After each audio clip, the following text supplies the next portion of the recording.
Hola, ¿qué tal? Bienvenidos y bienvenidas a una emisión más de Perspectivas. Yo soy Jonathan Lomelí y los invito a que me acompañen a platicar con Ana Luelmo. Ella es coordinadora de FIL Niños y además una amante de la lectura. El tema que nos reúne hoy es justamente qué tanto leemos en México. El INEGI acaba de publicar una encuesta en donde da como resultado que en promedio leemos 3.2 libros al año. Este tema lo abordamos en el marco del Día Mundial del Libro que se celebró el 23 de abril. Comenzamos Perspectivas.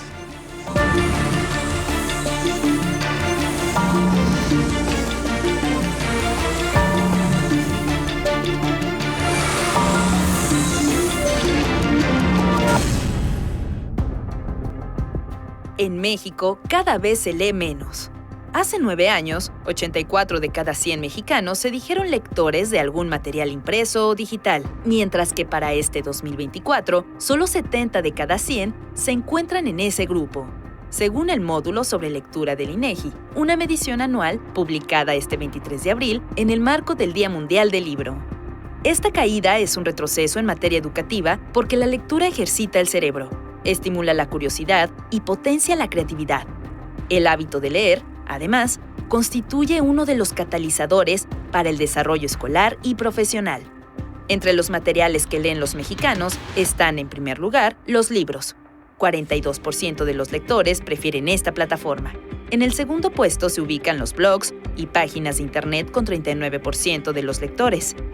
En el tercer lugar se colocan las revistas, consumidas por 22% de los lectores. Los periódicos y las historietas, cómics o mangas son los materiales menos leídos por los mexicanos, con solo 18 y 5% de lectores respectivamente. ¿Por qué leemos menos? ¿De qué depende que un niño se convierta en lector? ¿Qué prácticas pueden infundir el hábito de la lectura desde pequeños? ¿Cómo descubrir el placer de la lectura?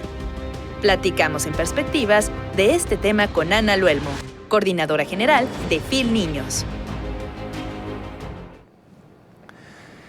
¿Qué tal? Bienvenidos y bienvenidas a Perspectivas y también muchas gracias por acompañarme a Ana Luelmo, coordinadora de FIL Niños. Bienvenida, Ana. Gracias, Jonathan. Oye, Ana, pues me interesó platicar contigo porque creo que como coordinadora de FIL Niños pues tienes contacto con las generaciones, digamos, que van empezando con los potenciales lectores de mañana. Me gustaría un poco, antes de abordar el tema ya frontal de la lectura, que me contaras un poco sobre ti, Ana. Es decir, tú antes empezaste a coordinar FIL Niños en 2010, antes ¿a qué te dedicaste? ¿No? Y dame un panorama general de tu perfil para ya después entrar en materia. Bueno, yo soy de oficio periodista, dediqué 10 años a hacer periodismo y trabajar en distintos medios. ¿Y lo dejaste ya? Y bueno, dejé el periodismo por invitación a trabajar a la Feria Internacional del Libro de Guadalajara en el área de prensa. Ajá. Entonces, la FIL siempre fue un proyecto que a mí me gustaba. Como buena tapatía, pues era entusiasta de la FIL Guadalajara. Y pues la verdad sonaba una muy buena alternativa para seguir mi formación profesional. Y trabajé en el área de prensa 2 años y luego me invitaron a dirigir el proyecto del pabellón infantil de la FIL Guadalajara. Coincidió que yo fui mamá. Ajá. Y entonces un motivante muy importante fue que yo quería que mi hijo fuera lector, ¿no? Entonces la mejor manera de hacer ese experimento real pues era estar trabajando y conociendo cómo se forman lectores. Sí, la verdad es que sí, tengo un hijo lector. ¿Qué edad tiene 19 años. Ajá.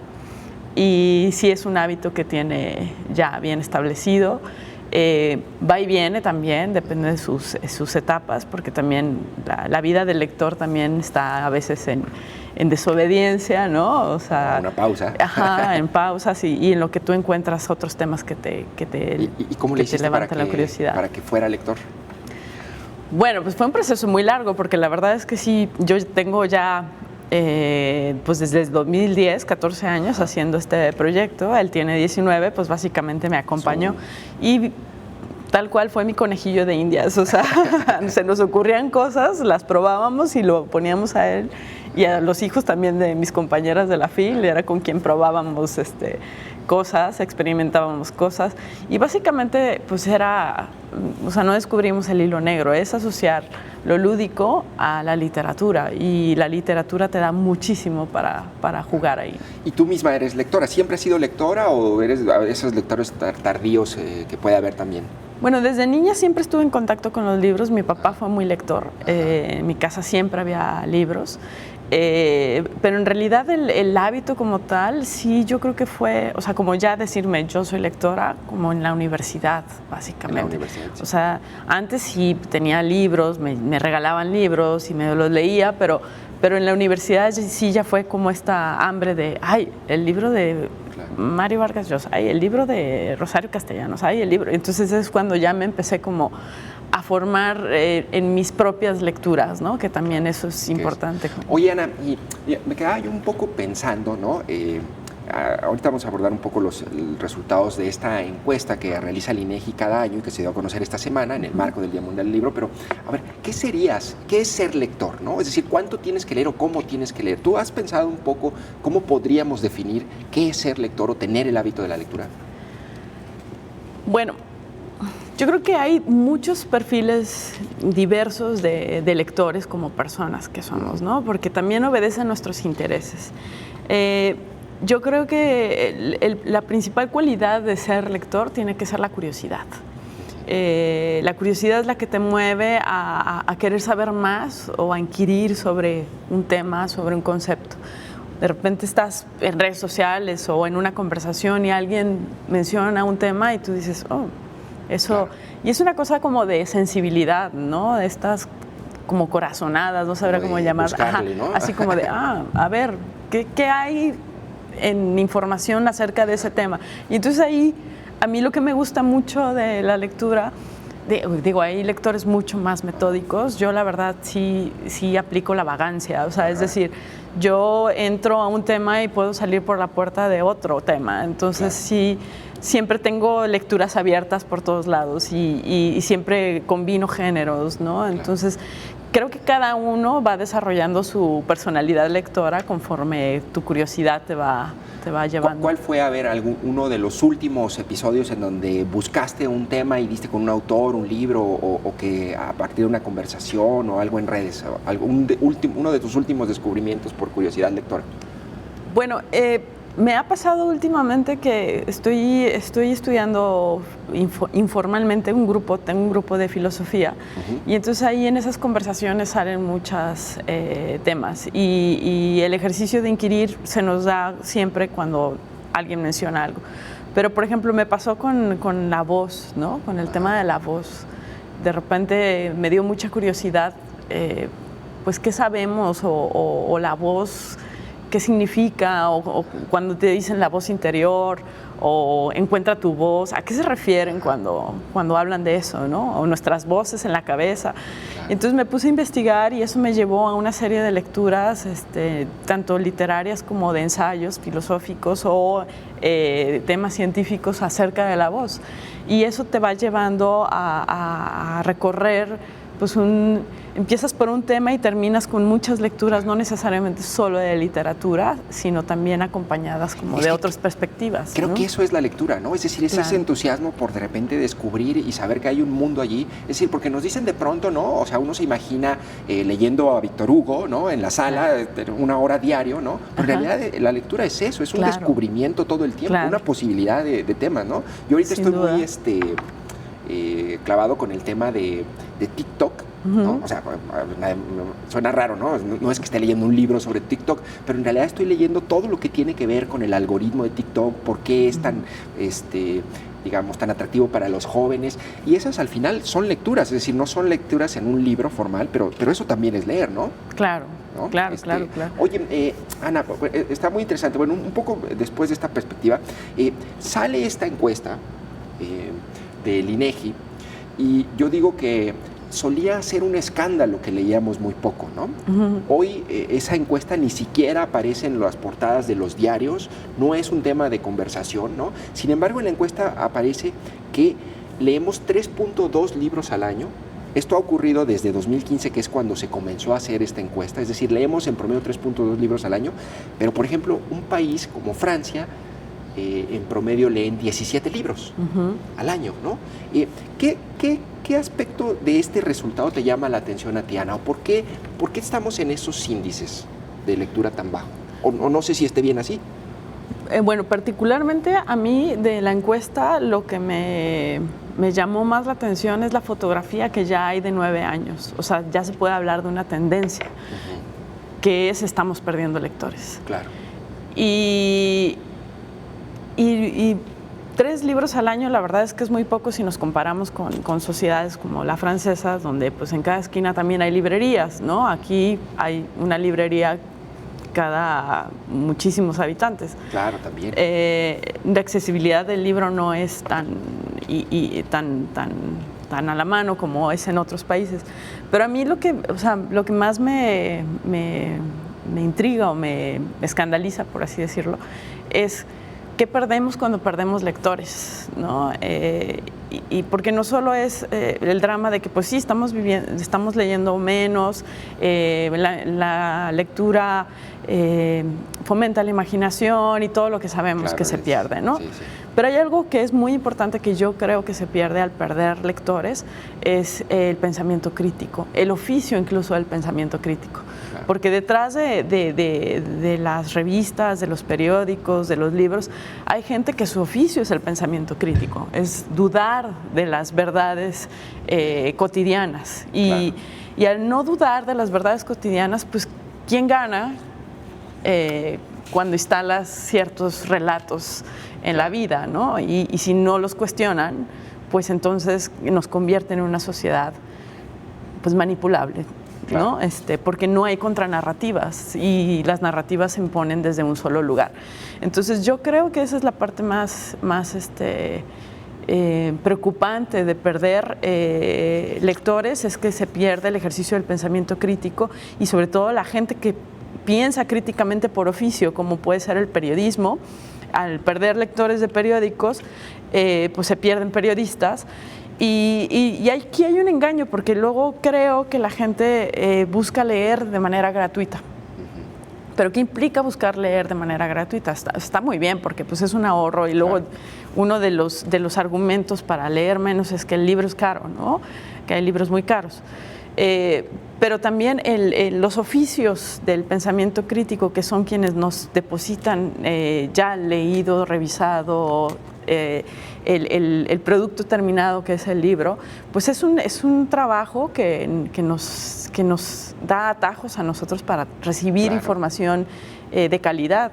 Y cuando uno va y busca la gratuidad y esta falsa ilusión de que todo está en Internet, y no es verdad, todo no está en Internet, está lo que quieren que esté, claro. Y lo que quieren que leas. Y lo que a lo mejor te interesa cuesta. Exactamente, ¿no? Si tú quieres indagar más allá, entonces hay que empezar a hacer una labor ya más, porque también el tiempo es costoso, ¿no? Si quieres investigar, pues sí, probablemente podrás conseguirlo todo gratis en Internet, pero ya requiere un esfuerzo. Pero el mediador, el editor, el periodista, el que ya filtró la información y todo, esa persona se va a quedar guardián sin trabajo, ¿no? Sí, claro. Ese dato, yo creo que tú como periodista debes ser sensible a ese dato. Me pareció escandaloso, sí, Ana. O sea, 17 puntos porcentuales. En 2015, el 50% decía que había leído al menos un periódico en la última semana, ¿no? En 2024, solo el 17%. Sí. ¿No? O sea, a ese ritmo, ¿tú crees que un periódico o los periódicos estén destinados a la extinción? Pues yo esperaría que no, pero además esa alerta la tenemos viendo desde hace mucho tiempo, claro, ¿no? Sí estamos perdiendo lectores, también porque no hemos sabido acercar los contenidos. Creo que también es una falta de análisis de ambos lados. Oye, y en tu experiencia, digamos, ¿cómo se podría ¿no? Generar más lectoras en una sociedad como la que tenemos actualmente, ¿no? Es decir, tenemos una sociedad hiperinformada, con tecnologías de la información, con redes sociales, con internet, además con una inquietud, hay que decirlo también, como de mucho consumo, de individualismo, ¿no? Es decir, es un contexto muy particular, no me extraña que estemos perdiendo lectores, pero ¿qué se podría hacer al respecto, Ana? Tú qué sabes desde tu campo de acción. Híjole, es difícil no ser pesimista, la verdad. Es que sí es verdad que tenemos que competir con mucho.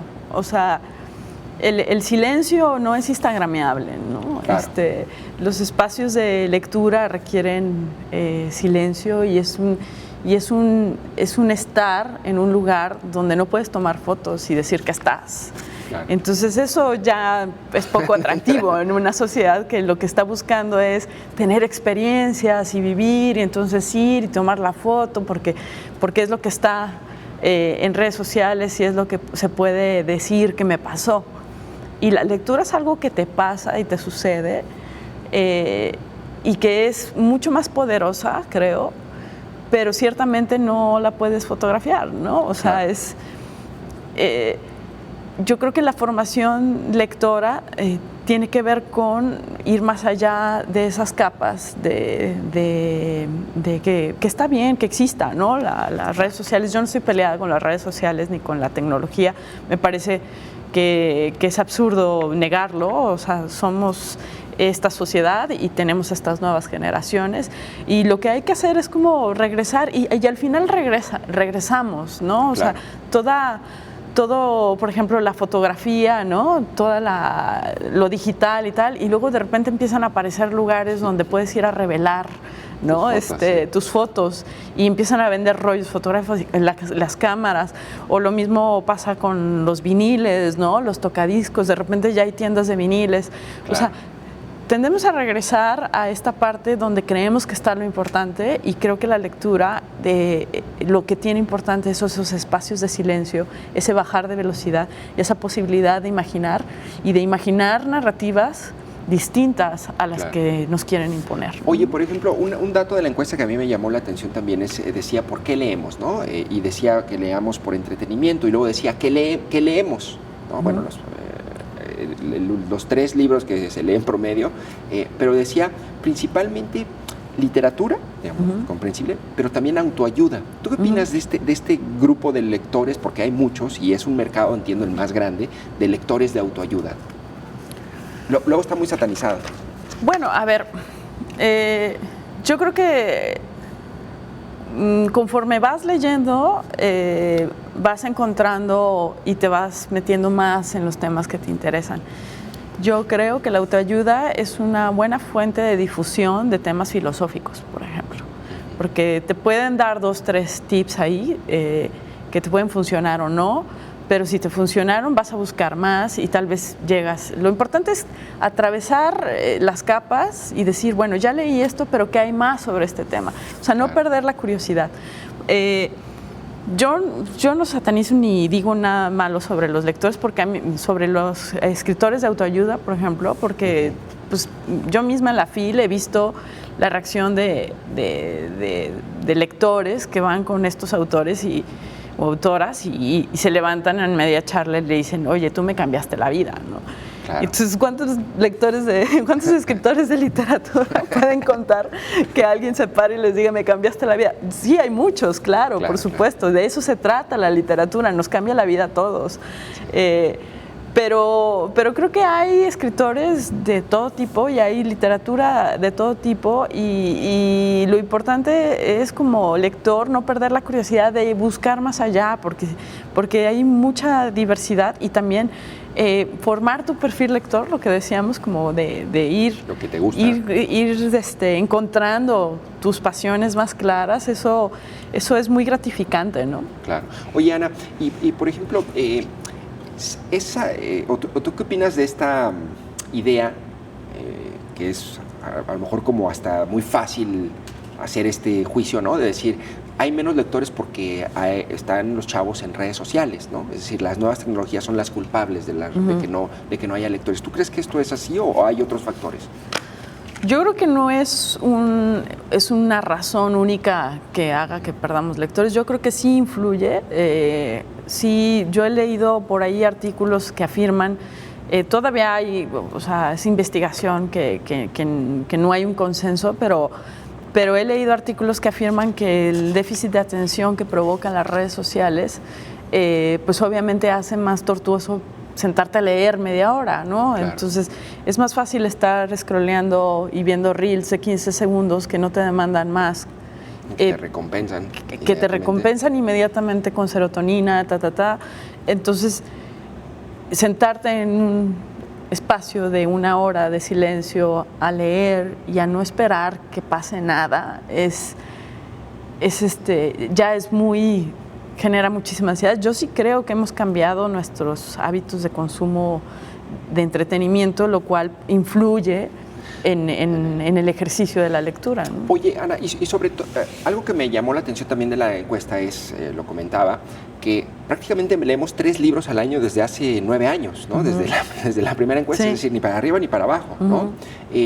Pero, ¿qué, en tu opinión, qué se ha hecho bien y qué se ha hecho y qué se podría hacer mejor en cuanto a políticas públicas para fomentar el libro y la lectura? A ver, nosotros tenemos aquí una FIL, ¿no? Que, digamos, al menos ya es una referencia el libro para la ciudad una vez al año, ¿no? Pero aún así, no sé si eso sea suficiente para como esfuerzo para fomentar el libro y la lectura.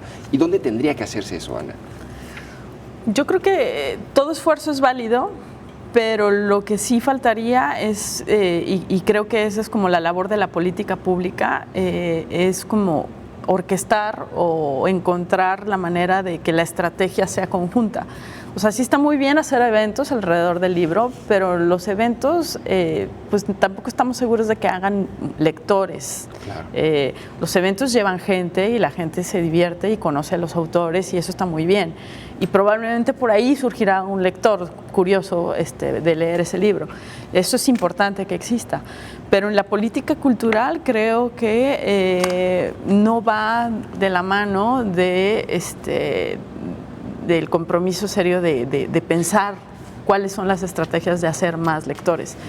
Creo que ahí nos falta involucrarnos más y hacer las preguntas pertinentes como de realmente pues qué no estamos haciendo o hacia dónde vamos. Pero... En tu experiencia, digamos, en otros países o en otros lugares, o incluso pueden ser ciudades, ¿qué buenas prácticas has visto de políticas culturales para fomentar el libro y la lectura? ¿Hay alguna que tengas como en mente? Bueno, yo creo que hay incentivos para poder abrir librerías y que sobrevivan. Hay una manera como más natural de promover los libros. O sea, es que esto no solo es en la formación, o sea, no solo es en las escuelas.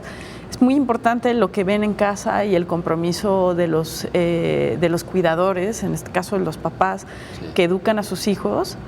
Sí es muy importante que asuman que leer es importante. Y eso no solo es como que vayan cada año a la FIL y le compren libros y los metan en su casa, que eso está muy bien, pero hay que leerlos y sobre todo los niños, si no ven que sus papás leen, pues difícilmente leerán porque no hay estos espacios, ¿no? Y si tú como papá o mamá le lees a tu hijo, es muy probable que se haga lector, porque además tú estás leyendo con él. O sea, es un espacio de convivencia y de vínculo que se genera alrededor del libro que es importante y que tiene otros beneficios más allá de hacer lectores, ¿no? De hecho, la encuesta misma del INEGI, si no recuerdo mal, creo que la mitad o poco más de la mitad de los que se dijeron lectores decían que su padre o su madre lo habían visto leer, ¿no? O que había libros en casa. Exacto, eso es un factor importantísimo. O sea, el ejemplo es... Sí, sí. Y en la escuela, ¿cómo se puede? En la escuela, bueno, también lo que decían es un poco que el maestro los invitaba o les decía que había que leer, aunque bueno, algunos hay métodos medios tortuosos, ¿no? Sí. Sí, bueno, es que la forma, por ejemplo, que nosotros tenemos en FIL Niños de llevar la lectura hacia los niños es desescolarizada, es como alejarnos un poquito de la obligación de tener que leer y asociarla más a un espacio de juego. Hay muchos maestros y maestras muy buenos mediadores que no necesariamente obligan a sus alumnos a leer, sino yo misma tuve una gran maestra en la primaria que nos leyó Cementerio de Mascotas de Stephen King a los 9 años, o sea, fue muy audaz, pero la verdad es que a todos nos tenía, porque era, vamos a leer 1 hora, y entonces 1 hora del día en la clase se ponía a leer en voz alta Stephen King para nosotros, y entonces todos así, ¿no? Y a mí esa labor de esa maestra en el aula fue... ¿En qué edad tenías? ¿O qué 9 años, 8 o 9 años, sí. Y fue o sea, me traumó la historia, sí. Pero en el buen sentido, o sea, claro. Es decir, era una historia poderosa, difícil de olvidar, ¿no? Claro. Entonces es una buena manera, y creo que hay muchos maestros haciendo eso. Oye, y Ana, forman lectores. Perdón que te interrumpa, vamos a una breve pausa y justamente regresamos para hablar de algo que me interesa mucho, que es Phil Niños, ¿no? Y cómo ha cambiado a lo largo de todos estos años y cómo han enfrentado, digamos, como esos nuevos retos que implican las tecnologías y el fomento de la lectura. Vamos a una breve pausa y regresamos con Ana Luelmo, coordinadora de Phil Niños.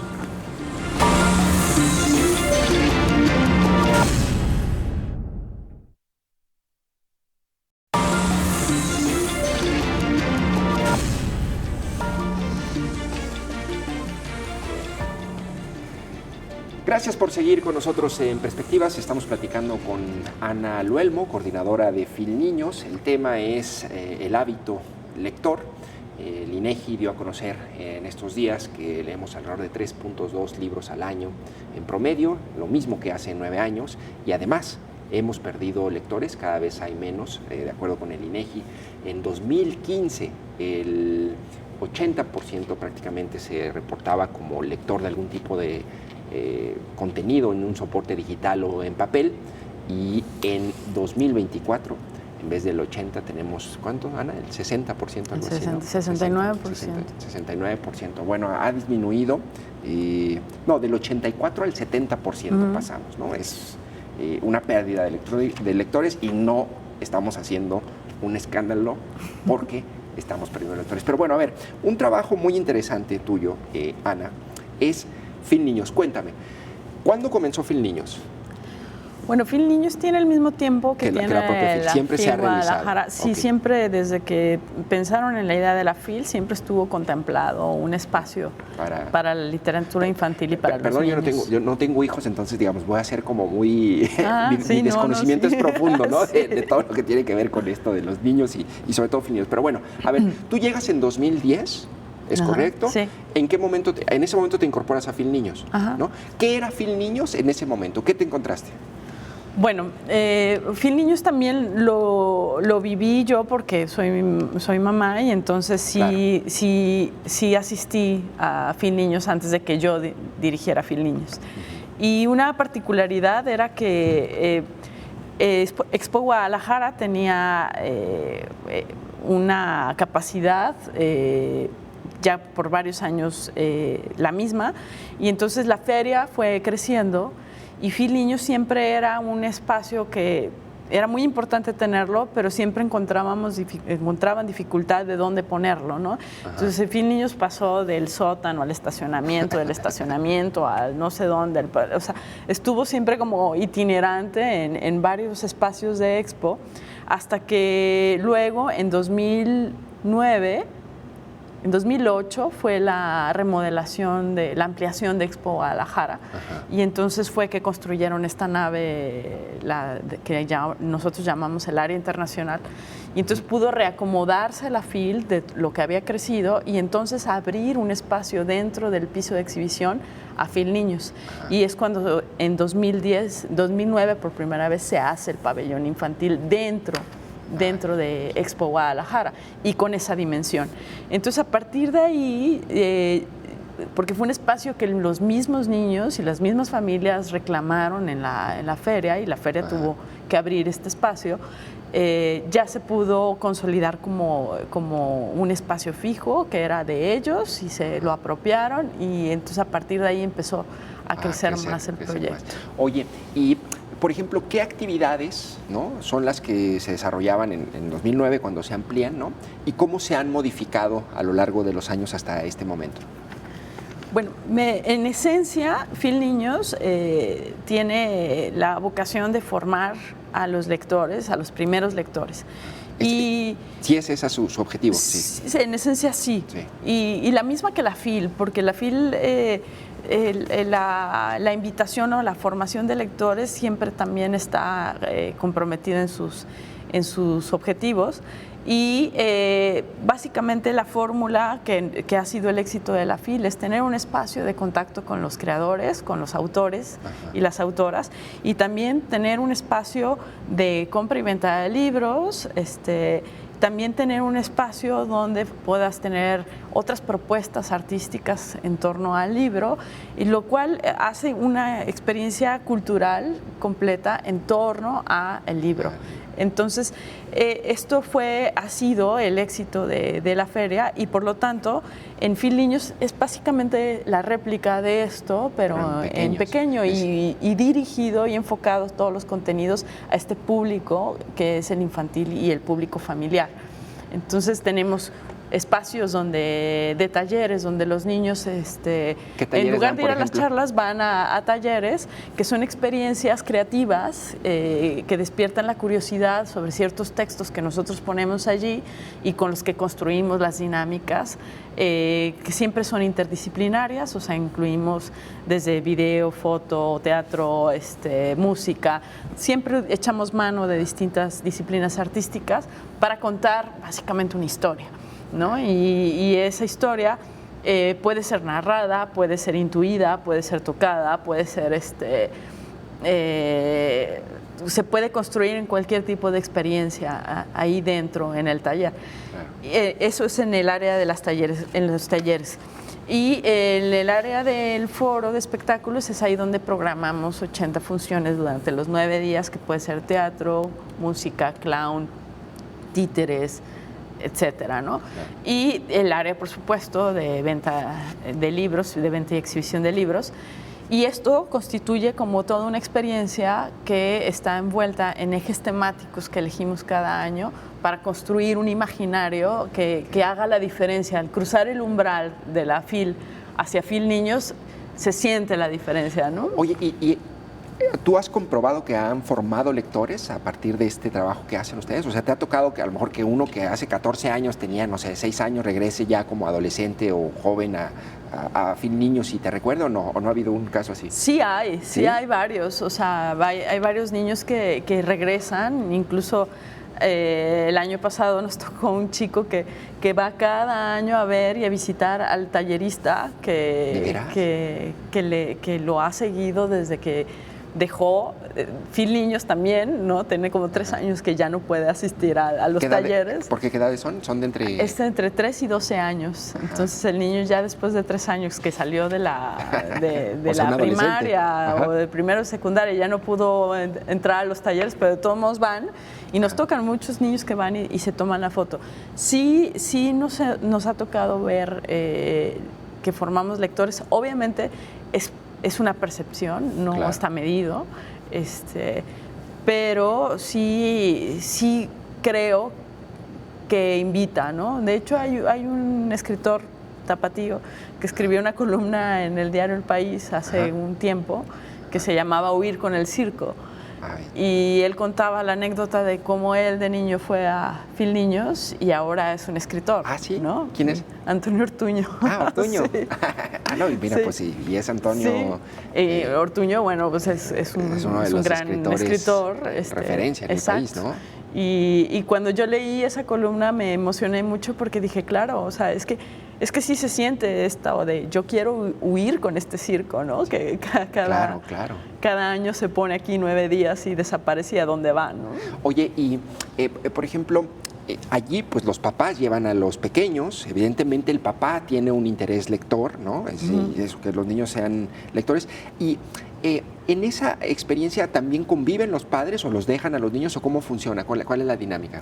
Sí, nosotros hemos hecho mucho énfasis en generar un pabellón que sea familiar. Para todos, claro. Ajá, Sí, esa es otra característica, son ¿no? actividades en las que nosotros involucramos a los cuidadores para que sea una experiencia de familia. No queremos ser no pretendemos ser una paquetería de niños mientras se van a pasear a la FIL. Claro que sí hay espacios porque las actividades duran 45, 50 minutos y en esos 40 minutos que están los niños en un taller específico para ellos, los papás se aprovechan y van y compran libros y tal y regresan por ellos. Pero siempre están como pendientes o ahí mismo en el pabellón acompañándolos, se meten al foro con ellos, conviven con ellos en los espacios que hay destinados para eso. Oye, Ana, ¿y recuerdas en estos años como algún episodio o algún momento así emblemático, no sé, tu taller más exitoso o el escritor más rockstar o algún niño relacionado, no sé, alguna anécdota relacionada con toda esa actividad y el libro en Phil Niños? Bueno, hay varias. De las más sentidas, podría decir que, por ejemplo, en uno de los talleres, el tallerista contaba la historia de Dickens. ¿Ah? Y al mismo tiempo construimos el taller con el libro de Oliver Twist. Uh-huh. Entonces, Dickens escribió ese libro que es básicamente como es medio autobiográfico. Sí, un niño huérfano. Ajá, contaba su historia. Ajá. Y entonces el tallerista lo que estaba haciendo era, por un lado, contar la historia del autor, pero al mismo tiempo contaba la historia del libro y llegaba un momento en que se juntaba, ¿no? Y entonces pues ese niño era Charles Dickens. Entonces en ese taller, no sé si así lo decidió el maestro o el que decidió llevar el grupo ahí, pero era una casa hogar y llegaron a ese taller y durante todo el taller los niños estaban emocionados, pero empezó a pasar algo que los niños volteaban y veían a uno de sus compañeros conforme iban narrando la historia y volteaban y lo veían y intercambiaban y el niño estaba como muy emocionado. Y al final del taller fue así como, ¿eres tú? O sea, le decían los niños, porque era un chico que le gustaba la lectura y le gustaba escribir. Y entonces los niños que estaban ahí alrededor le dijeron, es que tú eres Charles Dickens, ¿no? O sea, tú puedes ser Charles Dickens, ¿no? Claro. Entonces los niños se emocionaron muchísimo y la verdad nosotros también, porque dijimos, o sea, ¿qué pasa eso con un niño en esas condiciones? Y que se vaya de aquí motivado con la posibilidad de esto que me gusta puede ser algo que me haga ser, ¿no?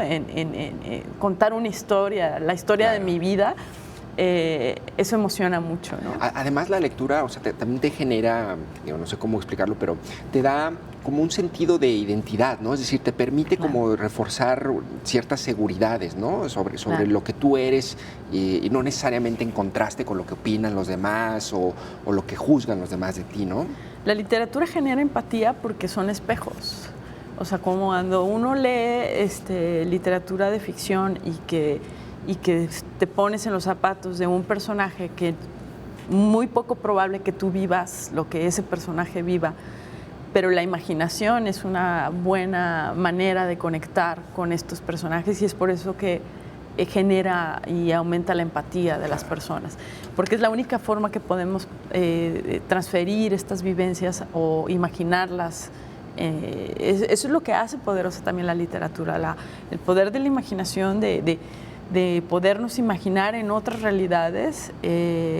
Cuando hay un buen narrador y una buena literatura, eso es poderosísimo. Fíjate que hay una explicación que yo asocio con la lectura hay un pasaje en la interpretación de los sueños de Freud que me gusta mucho, porque él habla de cómo si tú tienes durante un sueño, ¿no? Tienes una pesadilla, por ejemplo, sientes que te caes en un abismo o que te está pasando algo, ¿no? O incluso algo agradable, él explica que, digamos, tu cerebro, tu imaginación, ¿no? Los sentimientos que te genera ese evento soñado, ¿no? Uh-huh. No se distinguen, ¿no? De los eventos que si lo vivieras en realidad, de los sentimientos que te genera si lo vivieras en realidad, ¿no? Claro. Nada más en uno estás soñando y en otro lo estarías viviendo. Y dice, bueno, la lectura un poco, yo la asocio con eso, y eso es lo que pasa con la lectura, sí. ¿no? Es decir, son sentimientos, sentimientos y cosas que piensas, ¿no? Similares a si las estuvieras viviendo realmente, ¿no? Entonces, digamos, es un musculito que hay que desarrollar, pero tiene como ese atractivo la lectura, ¿no? Sí, sí, y por eso también la formación de lectores en las primeras etapas es tan importante, porque justo eso que mencionas es algo que desarrollamos. Los niños de 3 a 6 años no distinguen entre realidad y ficción. ¡Qué maravilla! Por eso es tan riesgoso ponerles películas de terror y que no duermen y que les pueden generar... Ah, no, qué terror. Sí, o sea, por eso no es recomendable sí, claro. exponerlos a cierto tipo de ficciones, porque todavía no entienden qué es realidad y qué no. O sea, obviamente lo van aprendiendo y eso lo aprenden muy rápido. Pero por eso hace tan poderosa la lectura en esos primeros años. O sea, cuando tú le cuentas una historia al niño, realmente es mucho más vívida claro. que un adulto que ya da por sentado que lo sabe todo, ¿no? Y que ya lo vivió todo, ¿no? Y que eso es ficción. Pero los niños se entusiasman demasiado porque es como... Es que es verdad, ¿no? Oye, y bueno, yo conozco y sé de los autores, algunos autores, yo como adulto, ¿no? De literatura, pero por ejemplo, ahorita, ¿cuáles son los escritores rockstars para los niños en estos momentos? ¿Hay como algunos autores que les gusten en particular o varía mucho? Bueno, hay autores ya clásicos, ¿no? Como Oliver Jeffers o como... ¿El que escribió, por ejemplo? Él tiene varios libros ilustrados y tiene varios títulos y es como de los autores consolidados de la literatura infantil. Es también muy interesante cómo el libro álbum gana mucho terreno, que es el libro ilustrado, ¿no? La manera de contarte historias, no solo con texto, sino con imágenes.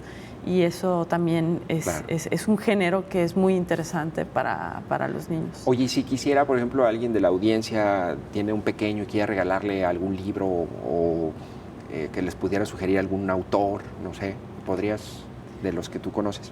La mejor manera de hacerlo es ir a la librería y dejar al niño allí y acompañarlo, porque hay muchísimos títulos y depende de la personalidad. O sea, regalar un libro es algo súper personal, ¿no? Sí, y claro, entonces, claro. a mí me gusta mucho el ejercicio de que el niño pueda elegir el libro, porque es una libertad lectora poder también elegir tu libro. Y también regalarlos está muy bien. Yo siempre recomiendo que si van a regalar un libro, pues sí hay que prestar mucha atención como en qué andan, ¿no? O sea, claro, qué es lo que les está generando mucha curiosidad. Y hay libros para todos los temas, ¿no? Entonces, tenemos aquí en Guadalajara pocas, pero muy buenas librerías infantiles y generales. Bueno, está la librería Carlos Fuentes, aquí, que tiene claro, un área, infantil muy, muy grande, y es una experiencia muy agradable ir a esa librería.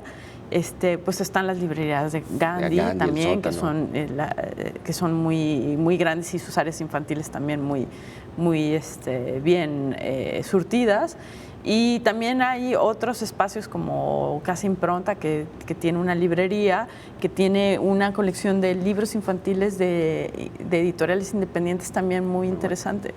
Tenemos varias y yo recomendaría que se dieran expediciones a las librerías, que son muy divertidas. Además son espacios que sería muy triste perderlos, hay que evitarlos, ¿no? También hay menos como las librerías, bibliotecas también hay que evitarlas. Porque de hecho, en la encuesta, no sé si viste, brutal, el 7% dijo haber visitado una biblioteca.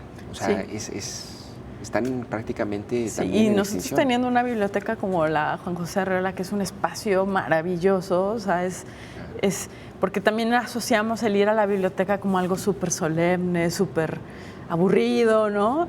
Y vas ahí y es un lugar súper disfrutable, o sea, es como ir, y me da mucho gusto ver cada vez más estudiantes que van y habitan el lugar, porque sí deberíamos de defender estos últimos espacios que al menos no te incitan al consumo desmedido, ¿no? O sea, es mejor estar ahí que en una plaza comercial, ¿no? Digo, salvo un baguette y un cafecito en la Sí, cafetería. pero pues es alimento igual, ¿no? Es para Oye, ahorita me quedé pensando, me pareció buen consejo, buen tip ese, ¿no? A ver, si quieres regalarle un libro a un niño, llévalo a la librería y que él escoja, ¿no? Ajá. Pero, por ejemplo, yo tengo una sobrina, ¿no?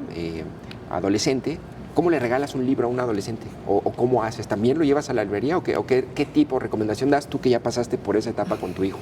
Híjole, pues ¿O ahí sí ya es...? Recuerdo que, por ejemplo, con mi hijo estaba muy de moda una película que estaba basada en una saga de libros. Ajá. Y me dijo, mamá, llévame a ver la película, ¿no? Y yo, no puedes ver esa película porque es para adolescentes y tú estás todavía chiquito, tenía creo que como 12, 13 años, ¿no? Ajá. Pero es que yo la quiero ver porque es que está de moda y no sé qué.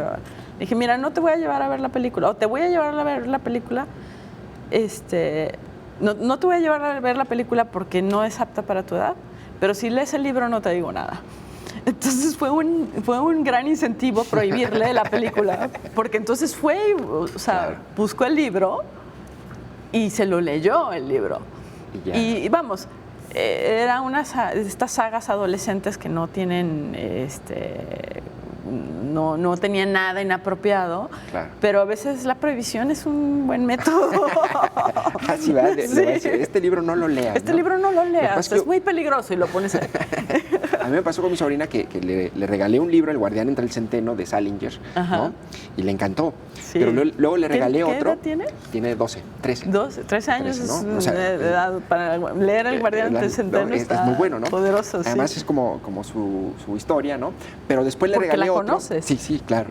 Y ¿no? tú asociaste el personaje con ella, eso es importante. Pero luego le dije, mira, lee Crónicas Marcianas de Ray Bradbury, ¿no? Que a mí me encantó y me dijo, bueno, sí, me está costando un poco de trabajo. Entonces, digamos, acerté en una, pero en otra no. En una sí acerté, pero en otra no. Entonces yo decía, bueno, entonces, ¿cómo le hago para regalarle algo más, no? Pero bueno, es un poco parte de lo que decíamos, ¿no? El ejemplo, ¿no? Que vean libros en casa, ¿no? Y pues estos pequeños trucos de mamá que nos das también pueden servir, ¿no? Pues eso es lo mismo, o sea, si los conoces puedes ir y esa es la labor del mediador, esa es la importante labor del mediador, que pueden leer más o menos como tu personalidad y en qué andas, cómo te gusta, y poner un libro adecuado sobre la mesa y que enganches, ahí ya formas tu lector. Porque ese es básicamente porque es una experiencia intransferible, solamente la puedes recomendar y nadie puede entenderla hasta que la vive. Y sí, todavía hay muchos, o hay gente que se dedica a eso como mediadores, promotores de la lectura. Yo me acuerdo que hace años eran como muy comunes. Cada vez hay menos. Es un problema. Porque, por ejemplo, en las librerías llegas y preguntas por un libro y se van a la computadora y te lo buscan, ¿no? Y tal. Pero ya no hay ese librero o librera que te decía, sí, tal libro, claro. Oye, ¿ya leíste tal? Porque es que este personaje, en esta película nueva de Wim Wenders, The Perfect Days, la librera es espectacular, ¿no? Que solamente dice 2 o 3 frases cada vez que compra un libro de, esa autora está poco valorada, deberían de leerla más, ¿no? Y así. Esa figura del librero que era una... Eso también es una pérdida y claro. Explica en alguna medida el problema que tenemos, ¿no? Sí, claro, es la pérdida de mediadores también. O sea, se pierden espacios, se pierden librerías, se pierden mediadores. ¿Y quién debería estar formándolos e impulsándolos? Yo creo que pues tiene que ser, es que deberían pues es difícil, pues, ¿no? O sea, Pero, por ejemplo, sé de la librería Carlos Fuentes que sí tiene un programa constante que trabaja con sus libreros en recuperar esta parte y esta hambre lectora dentro de ellos. Pues sí les fomenta mucho la lectura y de repente tú ves en los libreros recomendaciones de ellos mismos sobre las lecturas. Sí tienen un librero con sus recomendaciones. Entonces eso está interesante. Pues yo creo que el compromiso tendría que ser de todos los que somos lectores, de por lo menos formar un lector cada quien, y creo que podríamos hacer crecer al doble, ¿no? Porque si es el 40% de los que leemos libros y cada uno de los lectores nos comprometemos a formar a un lector, ya podemos duplicar esa encuesta. Sería la frase esta, entonces, ¿cómo va? Ten un hijo, siembra un árbol, escribe un libro y forma un lector. ¿No? Claro, para que lea tu libro, sobre todo. Oye, Ana, se nos acaba el tiempo, pero me quedan un par de minutos, pero a ver, cuéntame, ¿qué traes allí? ¿Es lo que estás leyendo ahorita? Sí, bueno, esta fue una lectura reciente. ¿Quién es? Es Alejandro Zambra, es un autor chileno. La vida privada de los árboles. La vida privada de los árboles. Y bueno, aquí en la contraportada dice una pregunta: ¿por qué leer y escribir libros en un mundo a punto de quebrarse?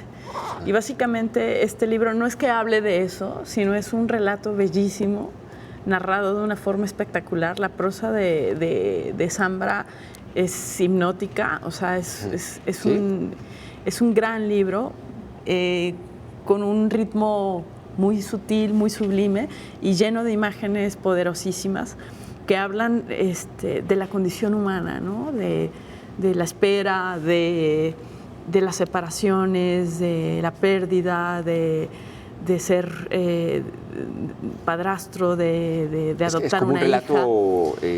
Es un relato. No es una novela, ¿no? Es una pequeña novela intimista, o sea, la voz que narra es la de un personaje, pero me gusta cómo llama Zambra en este libro a esa voz narradora, porque la describe como una voz en off, ¿no? Durante todo el relato tú vas escuchando una voz en off cuando estás leyendo este libro. Sí. Y es muy bonito. Oye, pues Ana, muchas gracias. Alejandro Zambra, La vida secreta de los árboles, por quien les interesa. La vida privada, perdón, aquí no se ve, así ya. Ahí está. La vida privada de los árboles. Ana, coordinadora de FilNiños, muchas gracias por haberme acompañado. Se nos acabó el tiempo, lamentablemente. No, gracias por la invitación. Muy rica la plática. Encantado de platicar contigo. Yo soy Jonathan Lomelí. Gracias a ustedes también por habernos sintonizado en Perspectivas. Nos vemos en la próxima emisión.